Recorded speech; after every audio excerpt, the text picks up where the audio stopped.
भारत के एक सुनसान कोने में एक प्राचीन राजमहल खड़ा था, इतना पुराना कि हवा भी उसके पास से दपांव गुजरती थी। वो महल एक ऐसे गांव में था जो दशकों पहले उजड़ चुका था। लोग कहते थे वो महल श्रापित है, जो भी अंदर गया वापस कभी नहीं लौटा। पर लालच इंसान को अंधा बना देता है। उसी लालच में डूबा था उस इलाके का स्वार्थी एमएलए। उसे एक पुरानी गुप्त बात पता चली कि महल के एक छिपे हुए कमरे में अकल्पनीय मात्रा में सोना दबा हुआ है, लेकिन उस कमरे पर लगा था एक ऐसा प्राचीन महारहस्य ताला जिसका राज कोई नहीं समझ पाया। भूतों के डर ने पूरे इलाके के लोगों को महल की तरफ देखने तक से रोका हुआ था, लेकिन एमएलए के दिमाग में सोने की चमक नाच रही थी। उसने अपनी सत्ता का इस्तेमाल किया और कानूनी खेल खेलकर महल की लीज अपने ही बेटे के नाम करवा ली। योजना साफ थी, पहले सोना निकालो, फिर महल को एक भव्य होटल में बदलकर पूरी दौलत अपनी जेब में डालो।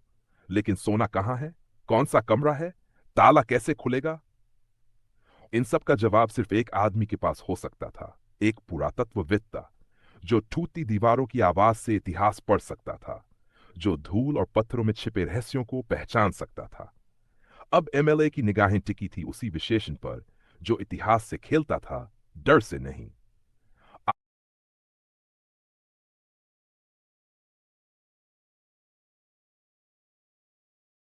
हिंदी में अगला हिस्सा और भी सिनेमैटिक और रहस्यमय अंदाज में। एमएलए ने सरकार से जुड़े एक मशहूर पुरातत्ववेत्ता को तैनात किया, डॉक्टर राज, जिन्हें इतिहास में दफन सच को उजागर करने का बेमिसाल अनुभव था। लेकिन एमएलए की मंशा साफ नहीं थी। वह जानता था कि अगर कोई कीमती चीज मिली तो उसे सरकार को सौंपना पड़ेगा, और वह नहीं चाहता था कि सोने पर किसी और का हक हो। इसलिए उसने अपनी तरफ से कुछ आदमियों की टीम भी डॉक्टर राज के साथ भेजी, ऐसे लोग जो मिला हुआ हर खजाना सीधे एमएलए तक पहुंचाएं, सरकारी रजिस्टर तक नहीं। यात्रा की शुरुआत और अजीब घटनाओं का सिलसिला। जिस दिन टीम उस अभिशप्त महल की ओर रवाना हुई, उसी दिन से घटनाएं कुछ गड़बड़ होने लगी। सबसे पहले उनकी गाड़ी का टायर फट गया। चलो ठीक हुआ, लेकिन फिर दूसरा टायर फटा और कुछ ही दूरी पर तीसरा टायर भी फट गया। डॉन राज ने भौहें तिरछी की। यह सामान्य नहीं है, उन्होंने धीरे से कहा। आगे बढ़े तो उनकी गाड़ी अचानक बीच रास्ते में बंद हो गई। न कोई चेतावनी, न कोई आवाज, बस एकदम बंद। टीम के लोग घबरा गए, लेकिन समहाउ घंटों बाद गाड़ी दोबारा चालू हुई और वे रेगिस्तान की तरफ निकल पड़े। है रेगिस्तान का रहस्य। महल तक पहुंचने के लिए उन्हें रेगिस्तान पार कर पाई किलोमीटर पैदल जाना था, इसलिए उन्होंने वहां पहले से ऊंट बुक कर रखे थे। लेकिन जैसे ही वे पहुंचे, उन्होंने देखा सारे ऊंट बीमार पड़े थे। कुछ उठ ही नहीं पा रहे थे, कुछ अजीब आवाजें निकाल रहे थे, मानो किसी अनजान डर ने उन्हें जकड़ लिया हो। डॉल राज की टीम के लोग सन्न रह गए। ये क्या हो रहा है? इतना सब एक ही दिन में कैसे संभव है? किसी ने फुसफुसाया। अब विकल्प सिर्फ इतना था कि वे रेगिस्तान को पैदल पार करें, लेकिन सूरज ढल चुका था और रात के रेगिस्तान में चलना मौत को दावत देने जैसा था। इसलिए उन्होंने फैसला किया, पहले पास के गांव में रुकते हैं, फिर सुबह रेगिस्तान पार करेंगे। लेकिन उन्हें नहीं पता था कि असली खतरा तो अब शुरू होने वाला है। रेगिस्तान के किनारे बसे उस छोटे से गांव में टीम को ठहराने की व्यवस्था उस आदमी ने कर दी जो उन्हें महल तक ले जाने वाला था। एक पुराना सा घर, मिट्टी की दीवारें, टिमटिमाती लालटेन की रोशनी, सब कुछ जैसे किसी अनकहे डर से भरा हुआ। खाना परोसा गया, कमरा सेट किया गया, और तभी एक स्थानीय ग्रामीण अंदर आया, चेहरे पर चिंता और आवाज में सख्त चेतावनी। गांव वाले की चेतावनी। आप लोग वहां क्यों जा रहे हो? उसने पूछा। टीम में सन्नाटा छा गया। वो जगह उजड़ी हुई नहीं है साहब, वो छोड़ी हुई है। जो वहां गया वो वापस नहीं आया। डॉक्टर राज शांत थे, लेकिन उनकी टीम के लोग बेचैन होने लगे। ग्रामीण आगे बोला, आपको वहां कुछ नहीं मिलेगा, बस एक चीज है, और वो है बर्बादी। कुछ पल का डरावना मौन, फिर उसने कहा, अगर सच में जानना है तो इस गांव में एक ही इंसान है जो उस महल के बारे में सब जानता है। एक बूढ़ा अंधा आदमी। वही आखिरी जिंदा शख्स है जिसने उस महल को अपनी आंखों से देखा है और उसके बाद बच भी गया। यह सुनकर डॉन राज की उत्सुकता बढ़ गई। भय और तर्क के बीच उनका मन छूल रहा था। अंधे बूढ़े से मुलाकात टीम उस बूढ़े व्यक्ति के छोटे से मिट्टी के घर पहुंची। अंधा वृद्ध चटाई पर बैठा था, उसके चेहरे पर गहरी झुर्रियां और आवाज में अनुभव का बोझ। साथ आए आदमी ने सारा विवरण उसे बताया। टीम क्यों आई है, कहां जा रही है और किस उद्देश्य से। वृद्ध ने धीरे धीरे सिर उठाया और कांपती आवाज में बोला, अगर तुम अपनी जिंदगी या अपने अंगों में से किसी को बचाए रखना चाहते हो तो उस महल की तरफ कदम भी मत बढ़ाना। टीम एकदम सहम गई। कुछ लोग तो पीछे हटने लगे, लेकिन बूढ़ा अभी रुका नहीं था। उसकी आवाज अब और भारी हो चुकी थी। वो महल सिर्फ खाली नहीं है, वो जागता है। पुरातत्ववेत्ता डॉक्टर राज ने थोड़ा आगे झुककर पूछा, आखिर सब क्यों एक ही बात कह रहे हैं? उस जगह में ऐसा क्या है कि लोग डर के मारे उसका नाम तक नहीं लेते? अंधे बूढ़े ने एक लंबी सांस ली। उसके चेहरे पर ऐसा दर्द उभरा जैसे कोई पुराना घाव फिर से खुल गया हो। अंधे बूढ़े का भयानक सच वह बोला, मैं भी तुम्हारी ही तरह था साहब, जिज्ञासा और सवालों से भरा हुआ। लोग डराते थे लेकिन मैंने अनसुना कर दिया। मैं अकेला नहीं गया था, मेरे साथ मेरे 3 दोस्त थे, बहुत हिम्मती, बहुत समझदार, ये सोचकर चले थे कि डर सिर्फ कहानियों में होता है। कुछ पल के लिए उसकी आंखें, जो अब खाली गड्ढों जैसी लग रही थीं, उठीं और एक भयंकर खामोशी छा गई। फिर उसने कहा, तब मैं अंधा नहीं था, मेरी आंखें बिल्कुल ठीक थीं, पर उस चीज ने मेरी रोशनी खा ली। राज की टीम एकदम स्थिर हो गई। कमरे की हवा भारी हो चुकी थी। बूढ़ा आगे बोला, हम महल तक पहुंचे भी नहीं थे, गांव के अंदर आए ही थे कि एक जगह एक टूटा हुआ चबूतरा दिखा, उस पर कुछ पड़ा हुआ था। उसका शरीर कांपने लगा। उसने धीरे से कहा, लेकिन इंसानी नहीं, कुछ और ही। उसकी आंख के गड्ढों से काली धुआंसी हवा निकल रही थी, ठंडी पर जलाने वाली। डॉजराज फुसफुसाए, फिर बूढ़े के होठ कांपे। उस खोपड़ी ने मेरी आंखों से रोशनी चूस ली। मैं चीखा भी नहीं पाया, बस अंधेरा और अंधेरा। उसकी मुट्ठियां भींच गई और फिर मुझे सिर्फ आवाजें सुनाई दी। उसकी आवाज टूट गई।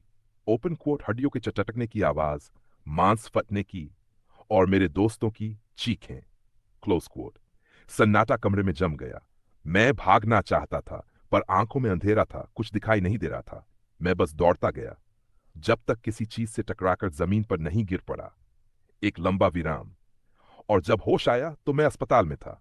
लोगों ने कहा वे मुझे महल नहीं बल्कि उस उजड़े गांव की सीमा पर पड़ा हुआ मिले थे, पूरी तरह बेहोश और बुरी तरह डरा हुआ। उसने डॉक्टर राज की ओर मुड़कर कहा, मैं बच गया, पर मेरे दोस्त, उनकी बस चीखें ही याद हैं। फिर धीमे डरे हुए स्वर में बोला, अगर तुम भी वहां गए तो शायद तुम वापस नहीं आओगे। डॉ राज ने हैरानी में पूछा, कौन सी खोपड़ी, किसकी बात कर रहे हो आप? अंधे बूढ़े ने धीरे धीरे अपना सिर उठाया। उसकी सूनी आंखों में एक अजीब डर और दर्द था।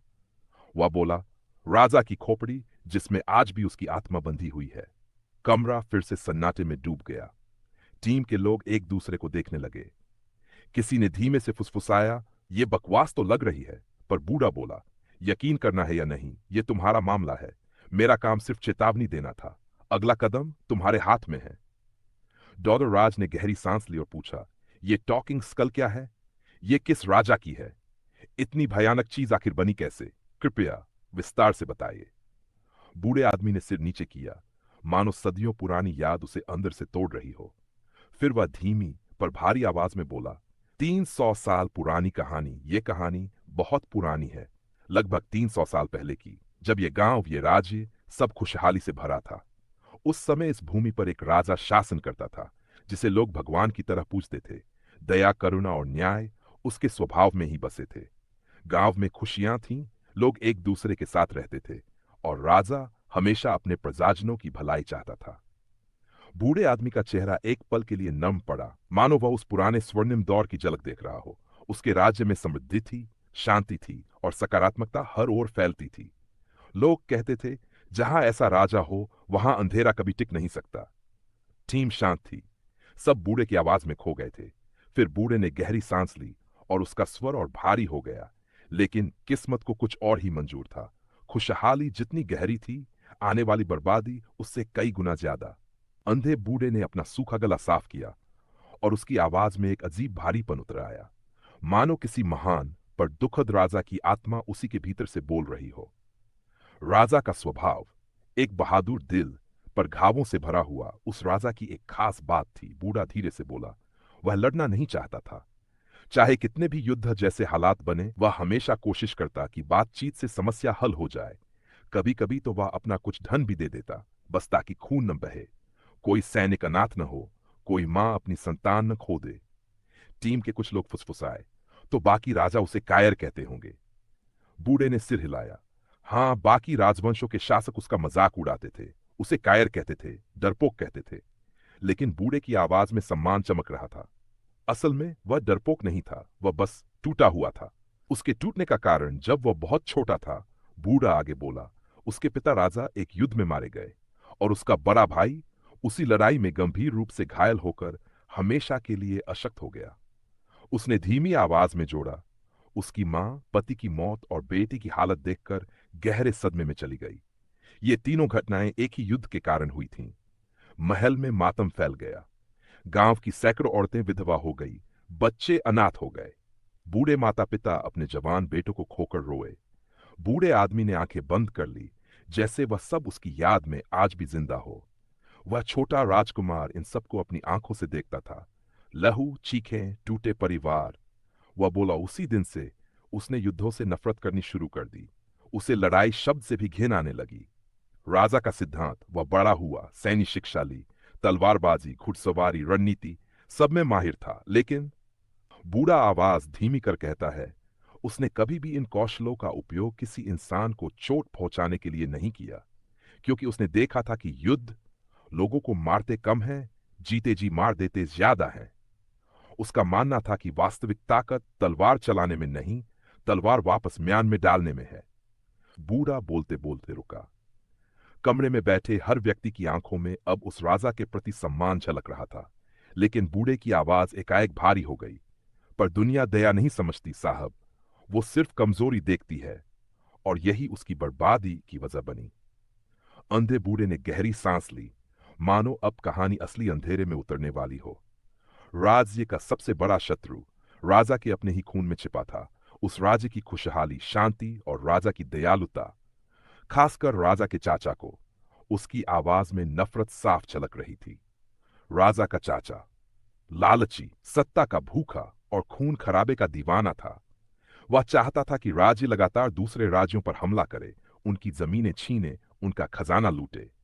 लेकिन फिर वह धीरे से हंसा, एक कड़वी, दर्द भरी हंसी। पर उसके पास शक्ति नहीं थी, क्योंकि राजा दयालु था और जनता उसे भगवान की तरह मानती थी। चाचा को बस एक छोटा सा पद मिला था, सैनिक प्रमुख। सैनिकों की फौज पर कोई युद्ध नहीं, राज्य में युद्ध ही नहीं होता था, इसलिए सैनिकों को काम ही नहीं था। राजा शांति चाहता था और जनता खुश थी। बूढ़ा बोला, लेकिन चाचा के लिए यह सब एक अपमान था। सैनिक प्रमुख होकर भी उसके पास करने को कुछ नहीं था। वह उबल रहा था और सत्ता हथियाने के लिए सही मौके का इंतजार कर रहा था। अंधेरी साजिश, दुश्मन से गुप्त सौदा, और एक दिन वह सही मौका आ ही गया। बूढ़ा आगे झुककर बोला, चाचा और उसकी पत्नी एक रात गुप्त रूप से सीमाओं को पार करके दुश्मन राजा से मिले। टीम सन्न रह गई।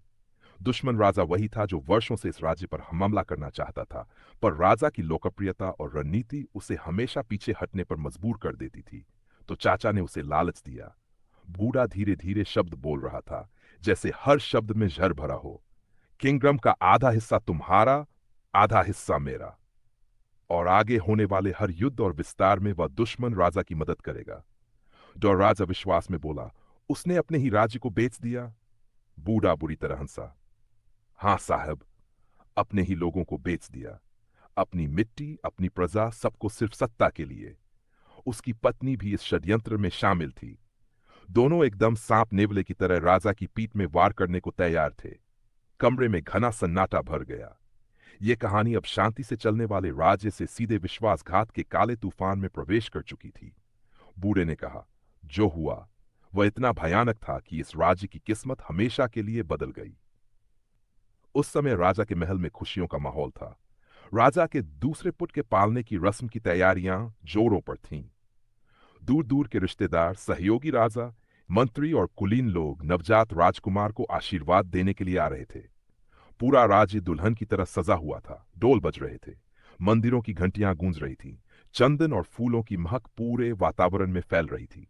लेकिन किले से बहुत दूर, घने जंगल की छाया में, तीन काली परछाइयां एक पत्थर की मेज पर फैले नक्शे के चारों तरफ बैठी थीं। वहां थे दुश्मन राजा, चाचा और चाची। चाचा ने नक्शे पर उंगली रखी, देखो।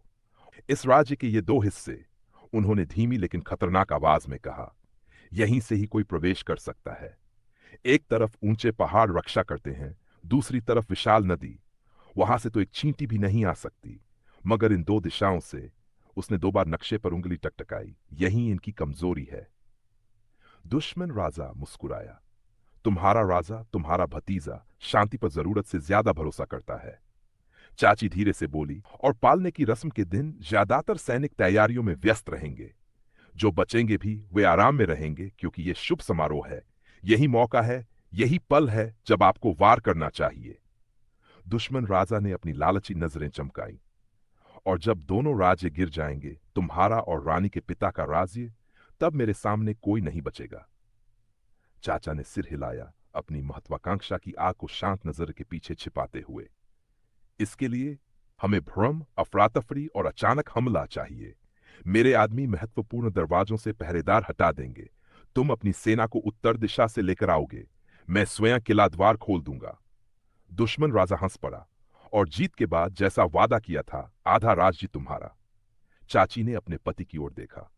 वर्षों से वह उसके कानों में जहर घोलती आई थी। तुम्हें शासन करना चाहिए। तुम्हारा भतीजा कमजोर है। तुम पैदा ही राज्य विजय के लिए हुए हो। और आज वे सारे शब्द सच्चाई बनने जा रहे थे। उधर राज्य में किसी को रत्ती भर भी अंदाजा नहीं था कि बाहर घने बादल जमा हो रहे थे, जबकि अंदर दिए जगमगा रहे थे। राजा अपने नवजात पुत्र को गोद में लिए मुस्कुरा रहे थे, ये जाने बिना कि वही खून का रिश्ता, जिसे वह सबसे ज्यादा भरोसा करता था, उसके पीठ पीछे खंजर तेज कर रहा था। पालने की रस्म उनके जीवन का सबसे सुखद दिन था, और उनके राज्य का अंतिम शांतिपूर्ण दिन भी। दोस्तों, टॉकिंग स्कल की कहानी में आगे क्या हुआ, ये जानने के लिए चैनल को जरूर सब्सक्राइब करें और बेल आइकॉन दबाना बिल्कुल मत भूलिए, क्योंकि कल आ रहा है टॉकिंग स्कल का अगला धमाकेदार पार्ट। तो जुड़े रहिए। Stay tuned.